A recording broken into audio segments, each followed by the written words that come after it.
watching the National News Desk, America's News Now.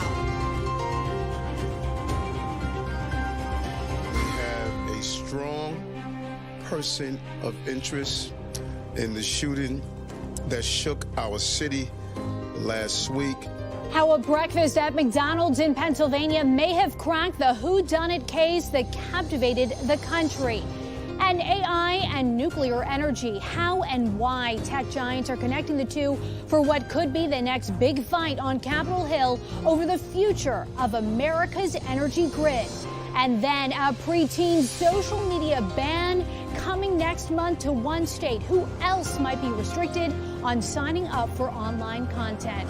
This is the National News Desk, America's News Now. I'm Dee Dee Gatton. We are glad you're here with us as we begin this half hour. Right now, a suspect is in custody in connection to the murder of UnitedHealthcare CEO David Thompson. 26-year-old Luigi Mangione will have a preliminary arraignment tonight in Altoona, Pennsylvania, after being arrested at a McDonald's in the area. Police were called after an employee noticed Mangione sitting in the restaurant this morning.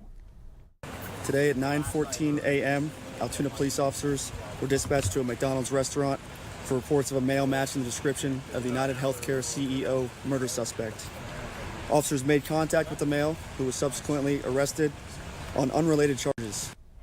Mangione was arrested for possession of a ghost gun and also had him on multiple fraudulent forms of identification as well as a U.S. passport.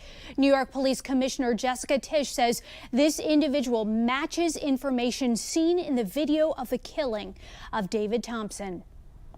Upon further investigation, officers recovered a firearm on his person as well as a suppressor, both consistent with the weapon used in the murder. They also recovered clothing, including a mask consistent with those worn by our wanted individual. Police say one of the suspect's fake IDs is similar to the one used to check into a New York City hostel near the shooting. Police say they are also going through Mangione's writings to see if they can find a motive. At this time, police say they believe Mangione acted alone. The departments are working on extradition to bring Mangione to New York to face more charges there. Also today, former Marine Daniel Penny is a free man after being acquitted today on criminally negligent homicide by a New York City jury. Friday, the judge dismissed the manslaughter charge Penny was facing because the jury could not agree on a unanimous verdict. Last May, Penny placed a chokehold on Jordan Neely in the subway for almost 6 minutes because Neely was acting erratically. Multiple passengers testified they felt threatened that day. Neely's attorney and family spoke, and they shared their dismay into a system they say didn't give Jordan a chance for justice. Last week, the jury they couldn't decide on the top charge, but they come back this week and they give up on us. What are we going to do, people? What's going to happen to us now? I had enough of this. The system is rigged. New tonight, just outside of Dallas, a 25-year-old male suspect from Mississippi is now in custody following the deadly shooting of Terrell, Texas deputy Jacob Candenoza. Officers pursued the suspect for 7 hours before making an arrest. The deputy was conducting a traffic stop late last night when he was shot. Candenoza was able to call in a license plate and request backup before the suspect took off. The 28-year-old first-year deputy died at a hospital early this morning. And an investigation is underway for who is behind a brush fire in Chattanooga that engulfed the historic Incline Railway system this weekend. The fire has been 100% contained, but the railway remains smoldering in places and offline. About a quarter mile off the railway will need to be repaired. The National Park Service says the fire was human caused and they are looking for who started it. School book bans will soon be banned in New Jersey. Today, Governor Phil Murphy signed a law prohibiting book bans in public schools and libraries, but removing books with, quote, developmentally inappropriate material will be allowed. Officials will have to create standards for removing books and responding to complaints. The law takes effect in a year. Kash Patel, Donald Trump's nominee to be the new director of the FBI, met with senators today in Washington, D.C. as he looks forward to confirmation. One of his meetings was with Texas Senator John Cornyn, who says the two talked about the importance of restoring the reputation of the FBI as a nonpartisan law enforcement investigative agency. To me, that is the goal.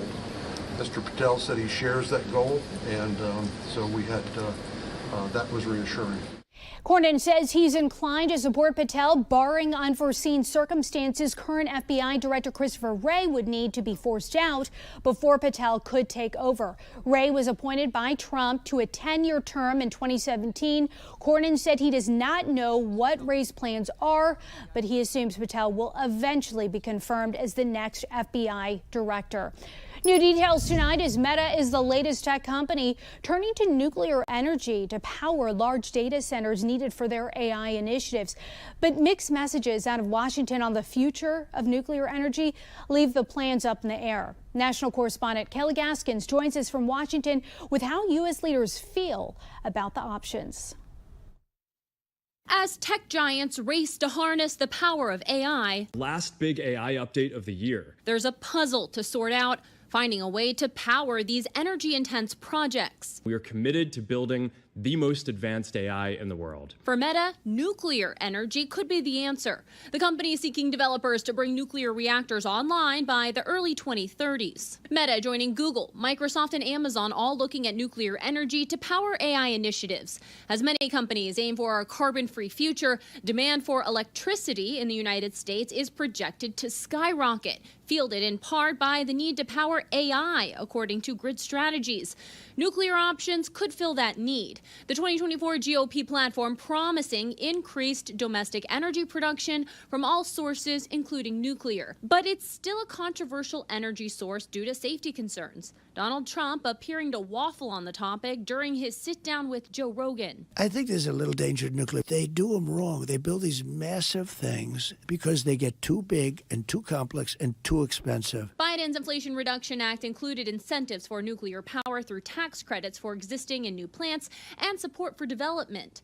Those incentives could be at risk if Trump undoes the IRA, legislation he's highly criticized. Meanwhile, Utah's Governor Spencer Cox budgeting $20 million of state funding to developing the power source. If you really believe that we need to eliminate carbon from the air, you have to be pro-nuclear. Texas Governor Greg Abbott releasing a plan he hopes will make Texas the nation's leader in nuclear power. This as nuclear is seen as a more reliable clean energy source than wind and solar. And Didi, experts believe there's strong enough support for nuclear energy among GOP lawmakers here on Capitol Hill for federal nuclear incentives to remain intact. And Kayla, what do we know about Trump's nomination for Energy Secretary Christopher Wray and his views on nuclear power? So Wright is also very supportive of developing nuclear power sources. He was on the board of directors for Oklo Inc. That's a company that makes nuclear fission reactors and also recycles used uranium from other nuclear plants. Uranium is essential for nuclear power. Wright has also expressed support for lowering energy costs for Americans. It's something nuclear energy would help accomplish. Didi. All right, live from Washington, D.C., Kelly Gaskins, thank you. If you use an iPhone or an Android phone, some of the communications that send may not be secure. In fact, the FBI is warning users to use responsibly managed encrypted messaging apps. Forbes reporting that the Bureau suggests apps that protect their privacy but also allow tech companies to read content in response to lawful court orders. Right now, they are not required to give out when warranted by court. The FBI is warning of default messaging apps which don't don't have full cross-platform encryption. And it is important to remember that not all encryption is the same. There are loopholes to look out for. For instance, if you have a cloud backup option turned on, the company storing your text might be able to access your files, regardless the level of encryption. And sometimes an app only encrypts in certain situations, such as across different operating systems or in a group text where other people involved might not be encrypting their messages. There's also apps that don't protect the dates and times of texts. In those cases, numbers might also be exposed. The Supreme Court will not hear several cases related to school admissions, transgender students, and gun control. The first case revolved around whether it was constitutional for 3 Boston public schools to admit students based on their zip code for the sake of racial diversity. Now, a lower court's ruling in favor of the school district will stay in place. The second case was an appeal from parents claiming their Wisconsin school district didn't tell them about gender transition support plans involving their kids. And the third case involved a man charged with carrying a gun without a license in Hawaii, who said his Second Amendment rights were violated. The Supreme Court justices expressed openness to hearing arguments about this later on. The Supreme Court also declined to remove the gag order placed against Donald Trump in the hush money trial. The order has been in place since last March and remains in effect despite trial having concluded with Donald Trump convicted. Donald Trump has petitioned the New York court to throw out that decision because it would cause unconstitutional disruptions to the presidency. The prosecution was given until today to respond. Prosecutors have previously said they may be willing to hold off on sentencing until Trump's second term ends. Coming up next year, where forecasters are warning about dangerous fire weather conditions tomorrow morning, plus where you can expect rain, snow, and Arctic temperatures this week. Then, time is running out for TikTok in the U.S. The latest action the company has taken to try to stop a ban on the popular app. Then later, new restrictions on a chemical leaking from medical facilities nationwide that's putting millions at risk for cancer. We'll be right back.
As we come back on the air, we are tracking major weather threats affecting the United States this week. Tonight, heavy rain could impact a large part of the country from the central to eastern Gulf Coast regions, northeastward across all of the east. More lake effect snow is forecast from Wednesday to Thursday downwind of the lakes. Now, Arctic air will surge south into the northern plains and upper Mississippi Valley region late tomorrow into Wednesday. Going to be cold. And forecasters also warning about critical vulnerable to extreme fire weather conditions tomorrow morning along the southern California coast. Dry air combined with high winds will create dangerous conditions, especially in those higher terrain regions to the north and east of the Los Angeles to San Diego regions, putting 12 million people at risk.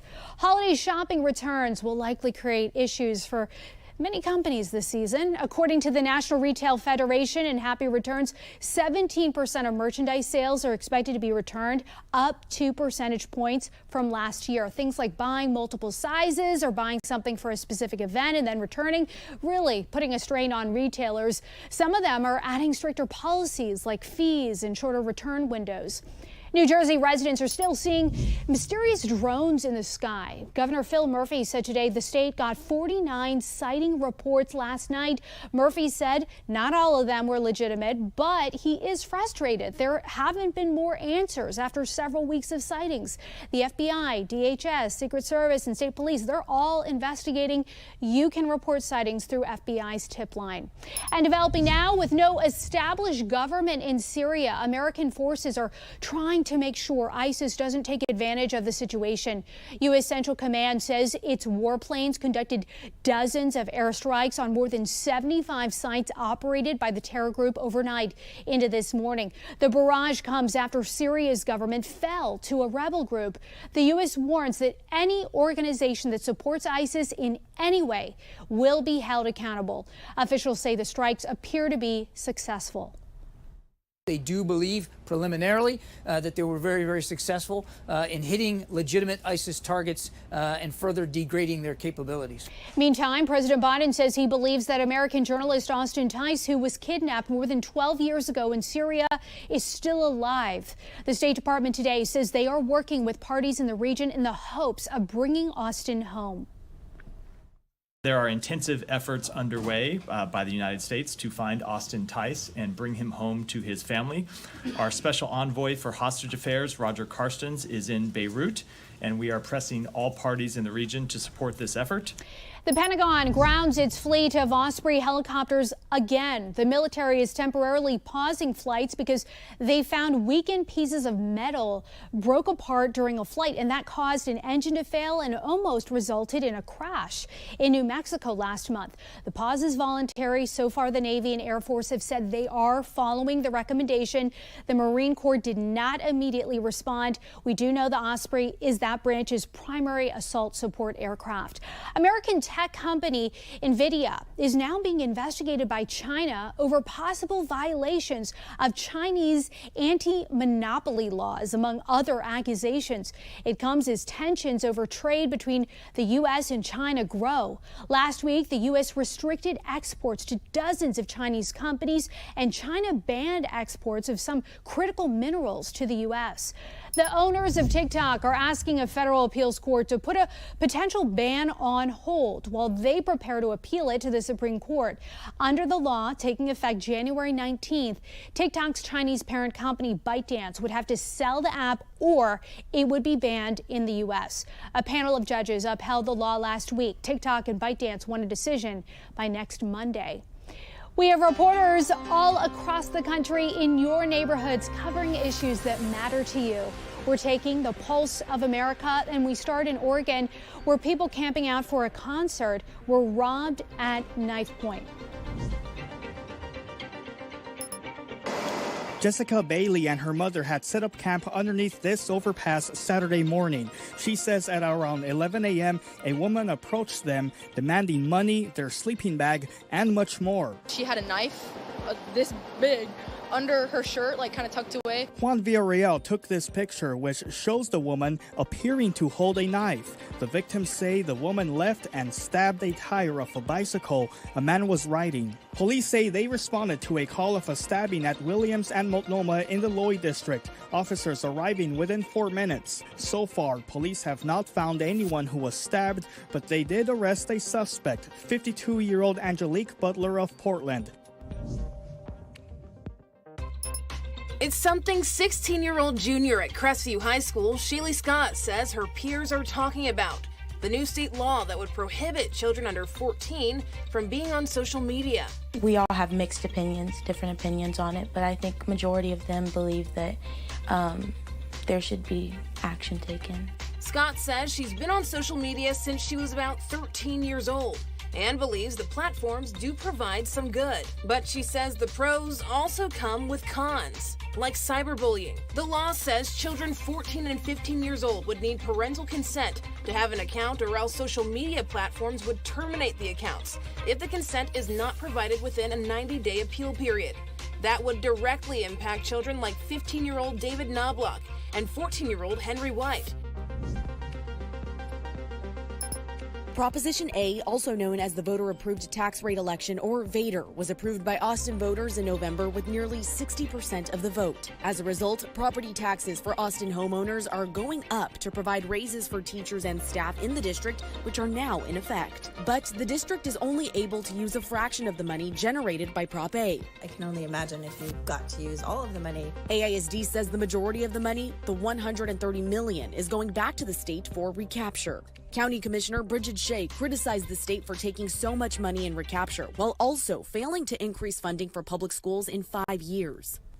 Coming up next, new rules limiting a cancer-causing gas at medical facilities will reduce risk for millions of people. Why one scientist, though, is still concerned.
Two commonly used cleaning chemicals are being banned by the Environmental Protection Agency. Trichloroethylene, known as TCE, and perchloroethylene are both used in dry cleaning and in automotive care products. Both can cause several types of cancer and damage the immune system.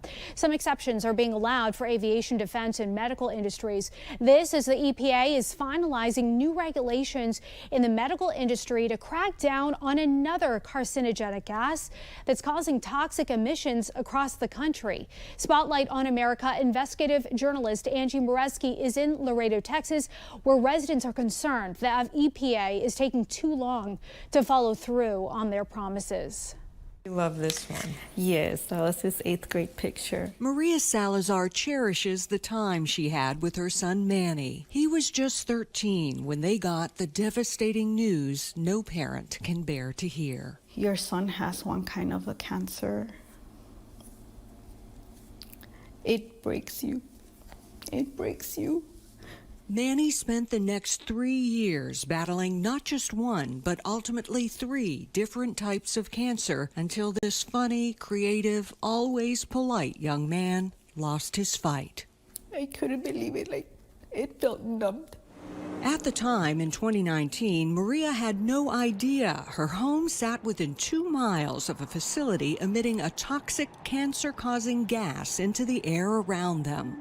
Ethylene oxide, or ETO, was classified by the Environmental Protection Agency as a carcinogen in 2016. It's a colorless gas used to sterilize medical equipment at nearly 100 facilities across the country, including this one, Midwest Sterilization. close to the neighborhood where Maria lived. In 2022, the EPA designated Midwest and 22 other facilities nationwide as high risk to nearby communities due to high levels of ETO emissions. I got so angry. Maria has no way to know if ETO emissions had any part in Manny's cancer, but can't help but raise the question after learning about the risk. These are kids that were in the same high school as my son, fighting cancer. And realizing several students at Manny's high school also had cancer at the same time he did. Now, after years of delays, the EPA finalized new emissions regulations this past April designed to reduce by 90% the amount of ETO spewing into communities like Laredo. Blue ones are the ones that EPA said were high risk. Daria Minovi is a senior analyst with the Union of Concerned Scientists, which conducted a study finding 13 million people nationwide live within 5 miles of these facilities. I think these rules are going to significantly decrease cancer risks in these communities. But Minovi is concerned the EPA is allowing delays of up to 2 to 3 years to implement the new rules. Midwest declined our request for an interview, but a spokesperson told Spotlight its Laredo facility is well into the process of implementing the changes necessary to meet and exceed the requirements of EPA's new rule. Midwest is how far away? About 4 or 5 blocks. Maria has since moved her family farther away, but went back to their old home with Spotlight for the first time since Manny's death. Memories, beautiful memories and sad memories. In Laredo, for Spotlight on America, I'm Angie Moreski. Coming up next here, the record-setting contract that's shifting the balance of power in baseball in the Big Apple. We'll have that right after this.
The richest contract ever agreed upon has shifted the balance of power in Major League Baseball, at least in the Big Apple. Superstar outfielder Juan Soto is trading in his Yankee pinstripes, moving from the Bronx to Queens to join the New York Mets. His deal is worth $765 million over 15 years with a walkout option after 5 years. The Yankees offered a similar deal over 16 years. This contract, which does have the potential of exceeding, wait for it, $800 million. If Soto plays the entire contract with the Mets, is the largest contract ever signed in any sport. Shohei Ohtani signed with the Dodgers last year for a then record-setting $700 million before winning the World Series. And that's going to do it for us for this edition of the National News Desk. I'm Dee Dee Gatton. We'll see you at 10.